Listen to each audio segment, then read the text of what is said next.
The checkout line hummed with a tired, late-night energy. Samuel felt it in his bones, a weariness that seeped deeper than muscle. He shifted his weight, the worn soles of his work boots whispering against the linoleum. In his basket sat the week's survival kit, a loaf of bread, a carton of eggs, pasta, a jar of sauce, milk, and a small bag of apples for his daughter, Sophie. He'd counted the change in his pocket twice. $47.16. The total on the conveyor belt would be $46.80. Just enough. He watched the young woman in front of him, her shoulders slumped in a way he recognized. Her own basket was sparse, holding only baby formula, diapers, and a box of generic teething biscuits. Her card was declined. She tried it again, her hand trembling. Declined. A flush of shame colored her cheeks, a hot, painful red. I don't understand, she stammered, her voice cracking. The cashier offered a sympathetic but helpless shrug. The men behind Samuel sighed impatiently, tapping his watch. Samuel felt a familiar ache in his chest, a phantom pain of past humiliations. He saw his own struggles mirrored in her tear-filled eyes. He thought of Sophie, of the promise he'd made to her that they would always be okay, that they would always be kind. Without a second thought, he stepped forward. "I've got it," he said quietly, his voice raspy from a long day of silence and cleaning solvents. The woman turned, her expression a mixture of shock and disbelief. "No, you can't," she whispered. "Please," he just gave her a small, tired smile and pushed his own meager groceries to the side. "Put hers on my bill," he paid for her formula and diapers, the total coming to $28. He then paid for his remaining items, the pasta and sauce, a few apples now looking like a luxury. His own budget was now shattered. He'd eat plain pasta for a week. It didn't matter. The relief that washed over the young woman's face was worth more than any meal. Unseen by them, an older man standing behind them in line, dressed in a simple tweed coat and worn corduroys, watched the entire exchange. His eyes, sharp and intelligent, missed nothing, not the frayed cuff of Samuel's jacket, not the quiet dignity of his gesture, and not the way he left with a lighter basket but a straighter back. The old man said nothing, but a decision began to form behind his placid expression. Why would a man with so little give so much? It was a question that demanded an answer. The answer came in the form of a crisp, heavy envelope delivered by a courier the next afternoon. Samuel's name was printed in sharp, unforgiving letters. Inside, legal documents detailed the petition filed by Richard Hemlock, his ex-wife's new husband, for full custody of Sophie. The words blurred into a cruel soup of legalese: financial instability, inadequate housing, unsuitable environment. Each phrase was a dagger aimed at the heart of his fatherhood. He sank onto his lumpy couch, the springs groaning in protest. The small apartment, usually his sanctuary, suddenly felt like a cage, its shabbiness evidence for the prosecution.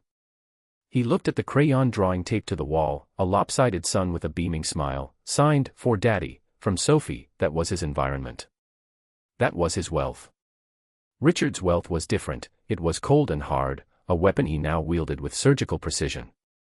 Samuel worked the night shift as a cleaner in the gleaming downtown tower of Croft Enterprises, a world of glass and steel he only ever saw when it was empty and silent. He mopped floors that reflected a life he couldn't afford and emptied bins filled with the remnants of $100 lunches. He did it without complaint, the rhythm of the work a steady beat against the chaos of his worries. His love for Sophie was the fuel that kept him going. He pictured her sleeping soundly in her small room, her worn teddy bear clutched in her arms. The thought of her being taken from him was a physical blow, knocking the air from his lungs. He was a good father. He knew it with a certainty that defied bank statements and legal threats. He read her stories every night, he helped her with her homework, he listened to her fears about monsters under the bed and bullies in the schoolyard. He was her constant, her rock. But how could he prove that to a judge when Richard could buy her a pony and a private school education? The fear was a cold, metallic taste in his mouth. He was tired, so deeply tired, but this was a fight he could not lose. He had to find a way. For Sophie. Eleanor Croft often worked late, the silence of the 40th floor a welcome reprieve from the relentless demands of her day. As a senior vice president, she lived and breathed strategy, her mind a constant whirlwind of market projections and corporate restructuring. She was guarded, her professionalism a carefully constructed fortress around a core of old grief she rarely acknowledged. She had noticed the night cleaner before, a quiet, almost invisible presence. But lately, she saw him more clearly. She saw the profound exhaustion etched around his eyes and the way he moved with a slow, deliberate grace, as if conserving every ounce of energy. One evening, she stayed even later than usual, wrestling with a difficult merger. As she walked toward the elevators, she saw him polishing the lobby's marble floor, his reflection moving with him like a ghost. Taped to the side of his cleaning cart was a child's drawing of a bright yellow sun. The simple, innocent artwork seemed southwest out of place in the sterile, corporate environment. On an impulse, she stopped. "That's a beautiful drawing," she said, her voice softer than she intended. Samuel looked up, startled. He wasn't used to being addressed by the building's powerful occupants. "Oh. Thank you. My daughter, Sophie, she made it for me," he smiled, and for a moment, the weariness in his face vanished, replaced by a pure, unadulterated love that took Eleanor by surprise. "She must be very talented," Eleanor replied, finding herself returning his smile. "She's everything," he said simply. The words hung in the air, imbued with a weight and sincerity that resonated with something deep inside her. They spoke for a few more minutes, about nothing and everything, the weird weather, the challenges of keeping marble clean. It was an ordinary conversation, yet it felt significant. She saw past the uniform to the man, a father, gentle and devoted. As she rode the elevator down, the image of his tired smile and the bright, crayon sun stayed with her. She had built her life on strength and control, but in his quiet vulnerability, she sensed a different kind of power, one she hadn't encountered in any boardroom. It was the strength of unwavering love, and it was formidable. The confrontation happened a week later. Samuel was leaving his apartment for work when a sleek black car pulled up to the curb. Richard Hemlock emerged, dressed in a tailored suit that cost more than Samuel earned in 2 months. He radiated an aura of effortless superiority, his smile a condescending smirk. "Samuel," he began, his tone oozing false cordiality. "We need to talk." He didn't wait for an invitation, striding past Samuel into the small apartment, his expensive shoes looking comical on the worn rug. His eyes swept over the room with disdain, cataloging every flaw, every sign of poverty. "Let's be realistic," Richard said, getting straight to the point. "You can't give Sophie the life she deserves." "I can. I'm prepared to offer you a generous settlement. $200,000. You sign over your parental rights, walk away, and start a new life for yourself somewhere else. It's the best thing for her." The air left Samuel's lungs. The casual cruelty of the offer, the assumption that his love for his daughter had a price tag, was staggering. A cold, hard anger rose within him, eclipsing his fear. "My daughter is not for sale," Samuel said, his voice low and steady, each word laced with steel. "You can't buy her." "You can't buy me," Richard's smirk faltered, replaced by a flash of irritation. "Don't be a fool. Think about what that money could do for you. Think about what I can do to you in court. I will bury you in legal fees. I will prove to everyone what a pathetic excuse for a father you are." Samuel stood his ground, his gaze unwavering. "Get out of my home." For a moment, the two men were locked in a silent battle of wills, one man armed with wealth and power, the other with nothing but his integrity. The contrast was stark. "You'll regret this," Richard sneered, his mask of civility finally dropping to reveal the ugliness beneath. He turned and stormed out, slamming the door behind him. Samuel leaned against the door, his body trembling with rage and adrenaline. He hadn't wavered. He had looked a monster in the eye and refused to blink. But he knew Richard's threat was not an empty one. The war had just begun, and he had no weapons. True to his word, Richard struck with vicious efficiency. 2 days later, Samuel was called into his supervisor's office at the end of his shift. A formal complaint had been filed. An executive had reported items missing from their desk, and the timeline pointed directly to Samuel's cleaning schedule. It was a lie, a complete fabrication, but it was an accusation from a powerful person against a powerless one. The outcome was predetermined. "I'm sorry, Sam," his supervisor said, avoiding his eyes. "My hands are tied. We have to let you go." The words felt unreal, the floor tilting beneath his feet. He had never stolen a thing in his life. His work was his bond. He tried to defend himself, to explain, but his protests were met with the impenetrable wall of corporate policy. He was escorted from the building, his meager belongings in a cardboard box. The child's drawing of the sun was still taped to his cleaning cart, which he had to leave behind. As he stood on the pavement, the morning sun glinting off the skyscraper he was no longer allowed to enter, a wave of despair washed over him. He was jobless. He had an impending court battle against a man who would stop at nothing. He had failed. The shame was a physical weight, pressing down on him, making it hard to breathe. How could he face Sophie? How could he tell her that the world was a place where good men could be broken by rich ones? He walked home in a daze, the city noise fading into a dull roar in his ears. The custody papers on his coffee table seemed to mock him. Richard hadn't just threatened to prove he was an unfit father, he had actively engineered it. Samuel sat on his couch, the same couch where he and Sophie read stories, and for the first time since she was born, he felt truly and utterly defeated. The fight had gone out of him, replaced by a hollow, aching void. He was at the bottom, and he couldn't see a way up. Eleanor heard the whispers the next day. The night cleaner had been fired for theft. It didn't sit right with her. It clashed violently with the image of the man she had spoken to, the father whose love for his daughter was so palpable it had warmed the cold marble lobby. She remembered his tired, honest eyes, the simple dignity he carried. He was not a thief. Her instincts, honed by years of navigating corporate politics and sizing up character, screamed that something was wrong. The executive who filed the complaint was a man named Peterson, a known sycophant of Richard Hemlock, whose company was a major client. The connection was too neat, too convenient. Driven by a sense of justice she hadn't felt in years, Eleanor started to dig. She used her authority to pull the security footage from the night of the alleged theft. She spent hours poring over the silent, grainy videos, cross-referencing timestamps with access logs. The footage showed Samuel cleaning Peterson's office, as expected.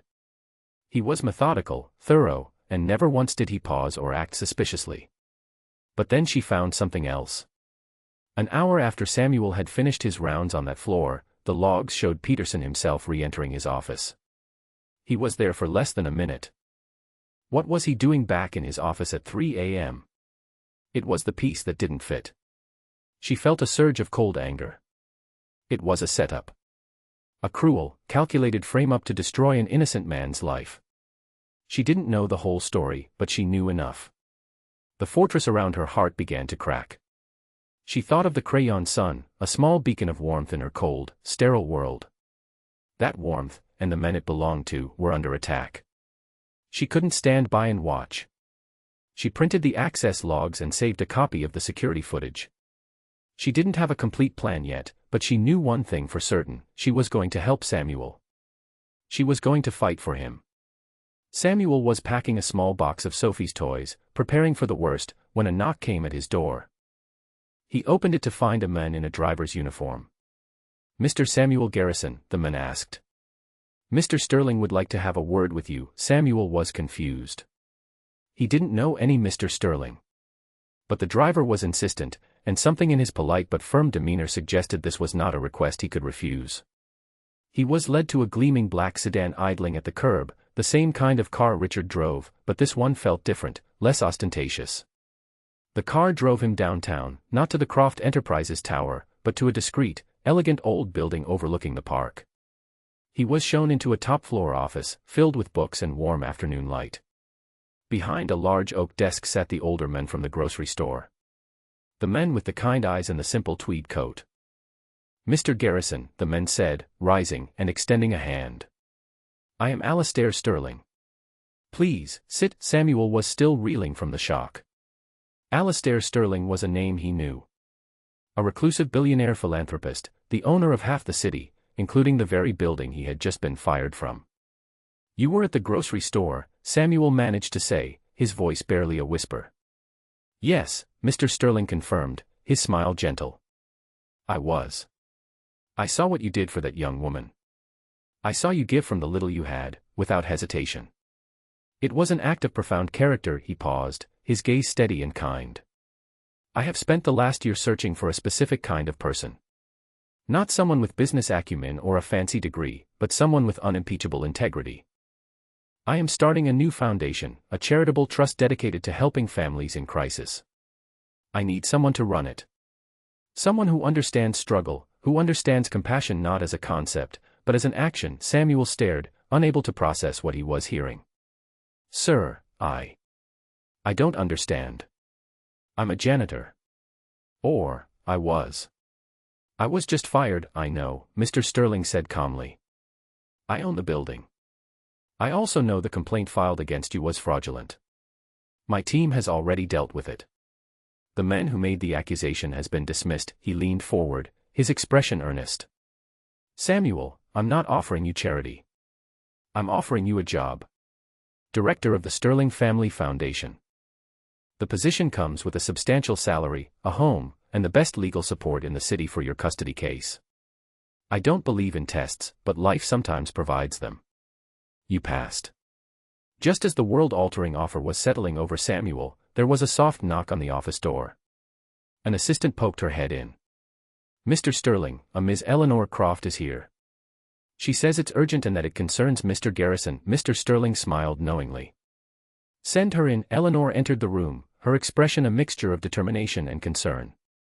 She was holding a file folder. She stopped short when she saw Samuel sitting opposite the legendary Alastair Sterling. Her eyes widened in surprise, but she quickly composed herself. "Mr. Sterling," she said, her voice professional but with an undercurrent of emotion. "Samuel. I came to find you. I know you were fired, and I know it was a lie." She placed the folder on the desk. "This is security footage and access logs proving that Richard Hemlock's associate framed you. I was going to bring this to the board, to the police if I had to. I wasn't going to let them do this to you." Her gaze met Samuel's, and in that moment, he saw everything: her belief in him, her anger on his behalf, her deep-seated decency. The fortress was gone, and the woman standing before him was strong, yes, but also vulnerable and fiercely loyal. Mr. Sterling chuckled softly. "It seems, Miss Croft, that great minds think alike. My legal team came to the same conclusion an hour ago." He turned to Samuel. "It appears you have more than one powerful ally, my boy. A testament to your character." The convergence of these two separate acts of support, one from a powerful stranger and one from a woman he had only just begun to know, was overwhelming. For weeks, he had felt utterly alone. Now, in this sunlit office, he was surrounded by a bulwark of unexpected grace. The weight on his shoulders began to lift, replaced by a fragile, burgeoning hope. Eleanor's guard had finally, completely fallen. Seeing Samuel here, being championed by Alastair Sterling himself, confirmed everything her heart had been telling her. This quiet, unassuming man possessed a moral core stronger than any skyscraper. The aftermath was swift and decisive. Armed with the evidence from both Eleanor and Mr. Sterling's teams, the legal battle became a rout. Richard Hemlock's case, built on a foundation of lies about Samuel's fitness as a father, crumbled under the weight of the truth about his own deceitful actions. The complaint against Samuel was officially expunged from his record, and the executive who filed it faced legal repercussions. When confronted with irrefutable proof of his attempt to frame Samuel and bribe a father into abandoning his child, Richard's arrogance evaporated, replaced by panicked damage control. He withdrew the custody petition immediately. The threat that had terrorized Samuel for weeks vanished overnight. Samuel accepted the directorship of the new foundation. The work was challenging but deeply meaningful.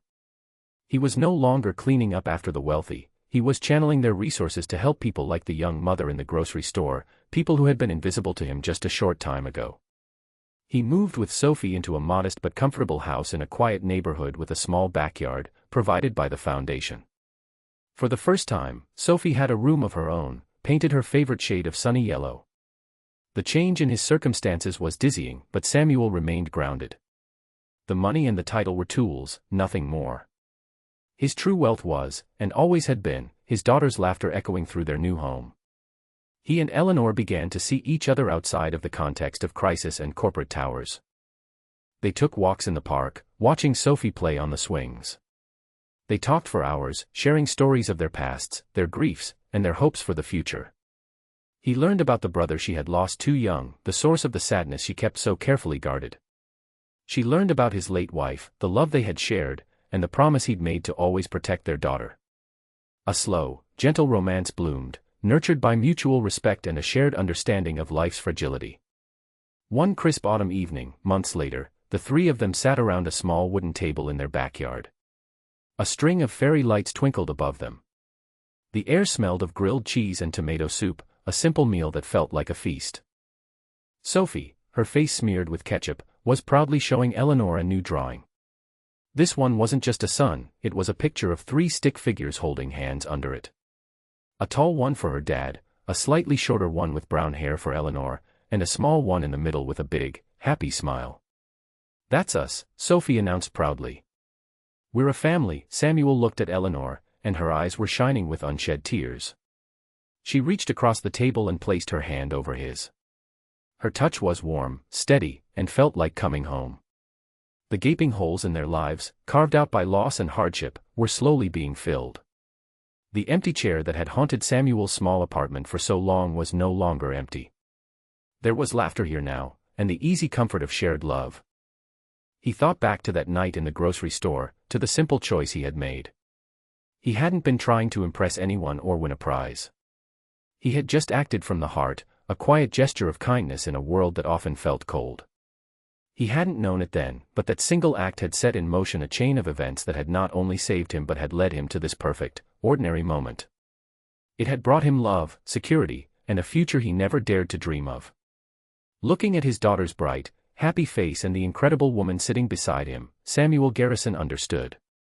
True wealth wasn't about what you had in your bank account, it was about what you had in your heart, and what you were willing to give away.